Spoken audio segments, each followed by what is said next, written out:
Këshilli i Mandateve ka vendosur që të dalë me 2 raporte, një raport i Partisë Demokratike që kërkon arrestimin e Belinda Ballukut dhe një raport i Partisë Socialiste që e mbron Belinda Ballukun. Për të folur mbi këto 2 raporte dhe mbi se çfarë pritet të ndodhë në të ardhmen, kam të ftuar në një lidhje direkte aktivistin Erges Eskiu. Zoti Eskiu, faleminderit shumë për intervistën. Faleminderit juve për ftesën, është kënaqësi.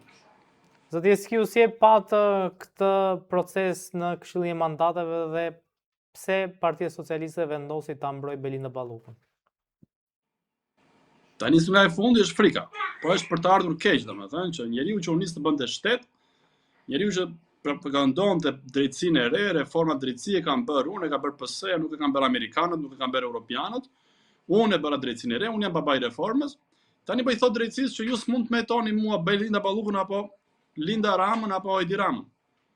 Pra kjo është për të ardhur keq mashtrimi që ka bërë shqiptar. Një person i pamoralshëm, i papërgjegjshëm, që i thot shqiptarëve do bëj shtet, edhe tani i thot drejtësisë që mos më prek mua me dorë. Nga ana tjetër, ne kemi Taulant Ballën që është për të ardhur keq, ja fut vrapit ikë me vrap. Nuk ka një përgjigje. Nuk na pëlqeu forma se si e ka sjell PD-ja. Në fakt, kërkesa për arrestimin e Ballukut nuk e ka çuar PD, e ka çuar prokuroria. Dhe në rastin e zotit Berisha, këta për 3 orë ja dhanë imunitetin e zotit Berisha paput. Për të arrestuar Berishën sa më shpejt, sepse u duhet që të shkatërronë opozitën. U duhet që ta çonin vendin në monizëm sërish. Dhe për 3 orë e ekzekutuan. Ndërsa tani kanë 3 muaj dhe akoma nuk janë të vendosur, sepse e dinë që Belinda i merr peng. I ka marrë peng, do të thënë, i merr me vete. Pra Belinda e ka kërcënuar edhe Taulant Ballën, edhe Elisa Spiropalin, edhe Ogërdaman Esteliun, edhe vetë Edi Ramën, ju marrë me vete. Prandaj ta kanë 3 muaj nuk jam të zgjidhur këtë problemin. Shkon prokuroria aty i thot, kjo zonja ka intimiduar varësit e vet, dëshmitarët, ka tentuar t'i blej, ka tentuar t'i kërcënoj.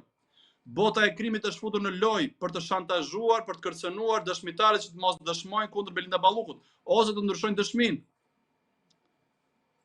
Dhe këta tashi nuk dinë çfarë t'i bëjnë. Por sa më shumë Rama e mban, pavarësisht se fiton kohë për veten e vet, sepse dosja Belinda është dosja Rama. Por aq më shumë diskreditohet para socialistëve vet, para gjithë votuesve të tij diskreditohet edhe si një i paburr që nuk merr dot vendim sepse Rama sot është i rënë. Kur kryeministri në detyrë, pa çka se ka ardhur me vota të vjedhura, pa çka se nuk është votuar nga shqiptarët, i ka bler votat, i ka vjedhur votat, prandaj e tallet me shqiptarët, siç tallet me ata në Durrës, do ja shëm shtëpiat, se s'ka si borxh aty atje. Ua ka marrë votat me dhunë. Shkon me helikopter në Korçë, thot, po e bëj se do plotsoj orët e helikopterit, se s'ka se si plotsojnë orët, se nuk ka njerëz që kanë nevojë për helikopter për të shkuar në QSUT apo në Spitalin e Traumës. Duhet të shfrytëzoj Rama këto orë. Pra vazhdon me arrogancë, por që realisht ky person është i rënë, ky s'merr dot i vendim. Më ka kërkuar 3 herë Belinda Ballukut dorëheqjen, thot, gënjen.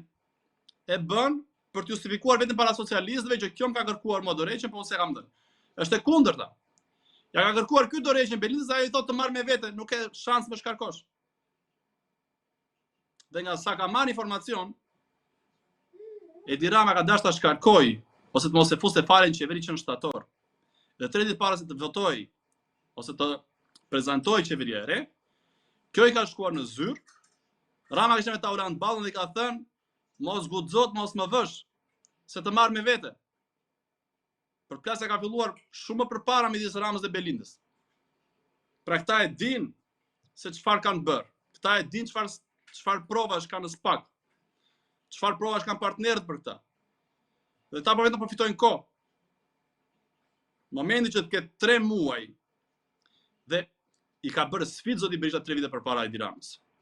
Hajde ta heqim parashkrimi për kryeministrat, detyrës vend kryeministrat dhe ish kryeministrat.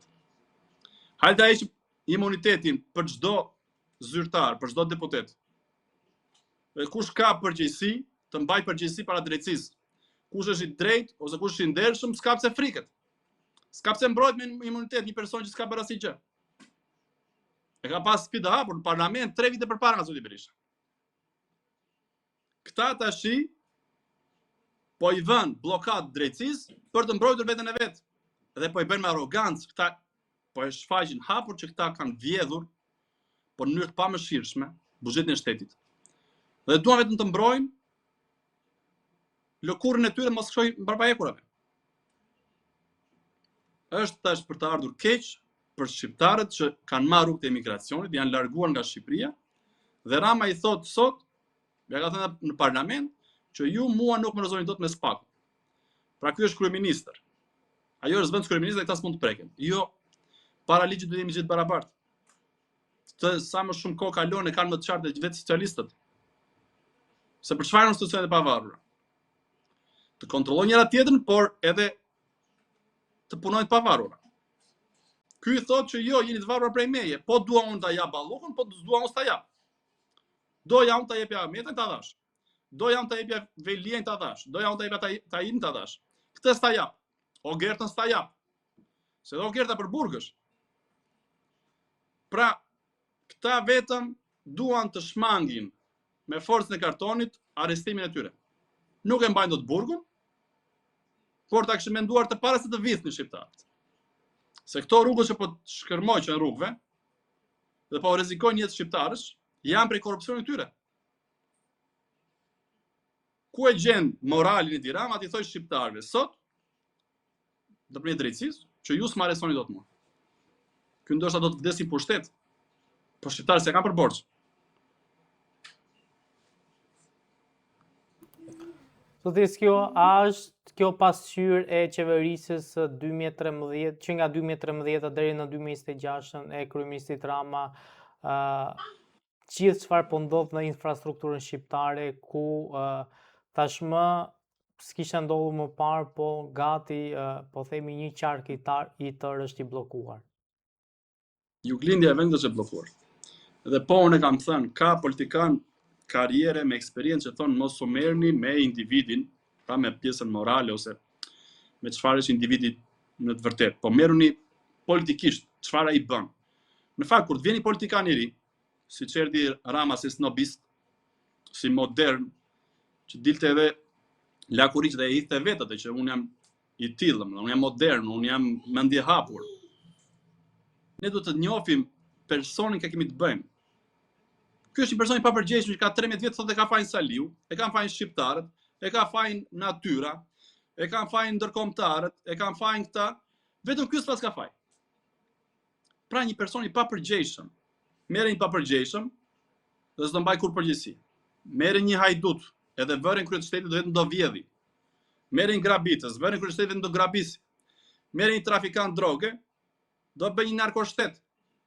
Pra kjo është pasqyra e Tiranës. Një njeri pa moral, pa dinjitet, i papërgjegjshëm, që ka shkatruar gjithë Shqipërinë, është e tmerrshme, është e frikshme kur unë shoh sot Shqipërinë, kjo pasqyrë është vetëm shëmben rrugët. Është izoluar juglindja e vendit. Më ka thënë një person sot, kemi rrezikuar jetën, kemi rënë nga Dardha, nga Librazhdi sipër, nga rruga e Dhive, kalon 2 makina vajtjari ku mund të kaloj vetëm një makinë. Dhe një gabim i vogël ne humbnim jetën aty. 6 orë për të ardhur nga Pogradeci në Tiranë. Dhe për çdo gjë ky deri dje thoshte kanë ngrënë Dardha dhe moll kumlla mbas kurrizit tim. Momentin që kryeministri nuk thot më fali për çfarë kam zgjedhur për bashkëpunëtor. Momentin që kryeministri nuk merr përgjegjësi politike, edhe nëse nuk i ka ndyrë duart, edhe nëse nuk ka vjedhur fare. Momentin që nuk merr përgjegjësi politike, por thot këta kanë ngrënë hurma e Dardha, do thot që ky po minimizon dëmin. Ky po relativizon krimin. Ato nuk janë molle Dardha, ato janë qindra miliona euro dhe miliarda euro. Vetëm Belinda Balluku ka bërë dëm 1.1 miliard euro. Arben Ahmeti thot 2 miliard, 2 fishë tërmetit të Arben Ahmeti. Rama vetë që është shtrëmbullari i gjithë buxhetit shtetit, mund ta ketë çuar dëmin 20 miliard ose edhe më tepër.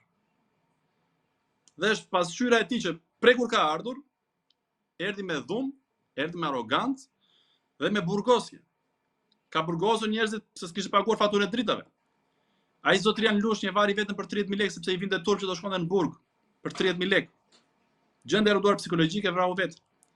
Një tjetër zotri për të lidhur dritat të shtyllët e tensionit, se kishte fëmijën sëmurr, ngeli të shtyllët e tensionit, ndroi jetë. Ky tani thot, kemi shumë para burgosur. kur erdhi radha për të burgosur Rama, thot kemi shumë para burgosur.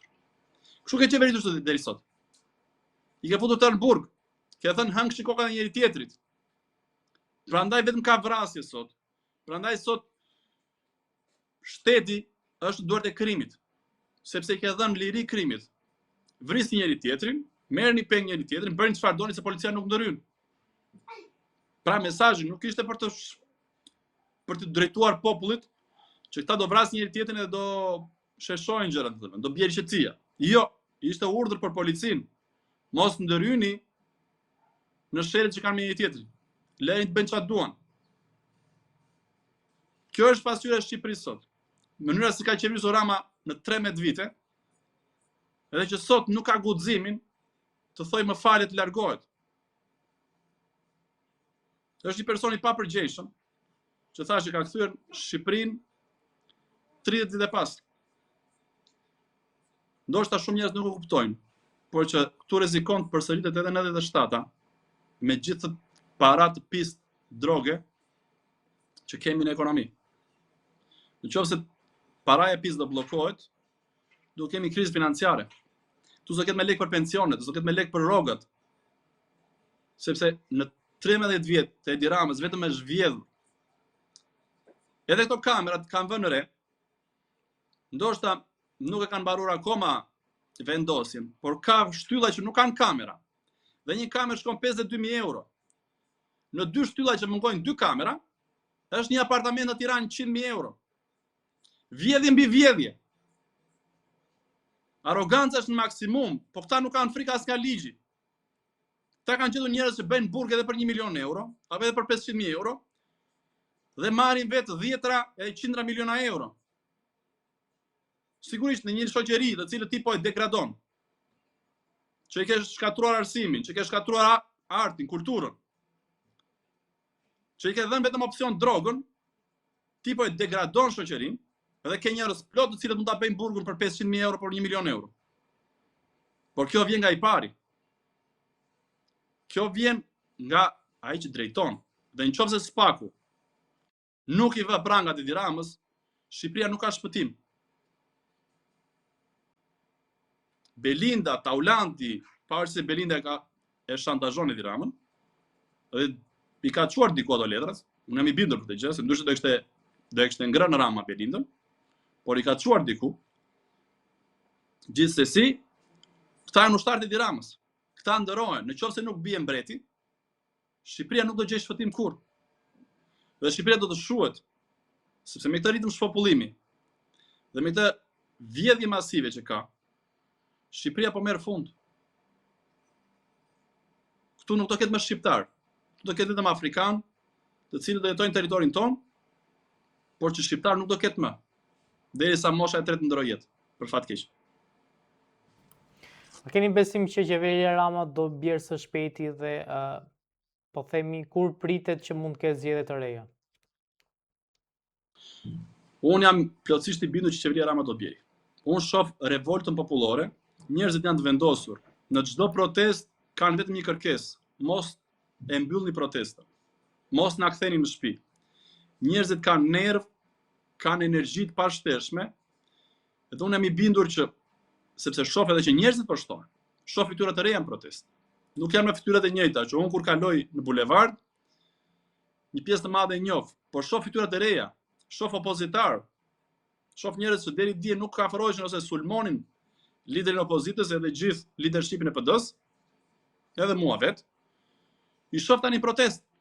Pra njerëzit janë ndërgjegjësuar dhe kanë parë që PD-ja është forcë reale për ta rrëzuar Edi Ramën, dhe që nuk ka rrugë tjetër, nuk ka shpresë tjetër për shqiptar përveç kësaj opozite. Dhe po, në Kongresin Amerikan po flitet për një qeveri teknike në modelin Maqedonisë Veriut. Qeveria teknike mund të marrë 6 muaj kohë, dhe me 6, sipas parashikimeve të mia, zgjedhjet mund të jenë në tetor. Nëse gjërat do të shkojnë mirë. Rama për mendimin tim nuk e mbyll pranverën. Maksimumi do shkojë fundi pranverës. Dhe me 6 muaj mundet që zgjedhjet jenë në tetor, ose mundet pastaj për shkak të dimrit mund të kalojnë edhe pranverë, por nuk besoj se do shkoj pranverën tjetër. Unë besoj që në vjesht do të kemi zgjedhje parlamentare të parakohshme dhe është e sigurt që Partia Demokratike me aleatë e saj i fiton zgjedhjet dhe merr pushtetin. Zoti Eskiu, faleminderit shumë për intervistën, ishte kënaqësi. Ju faleminderit juve.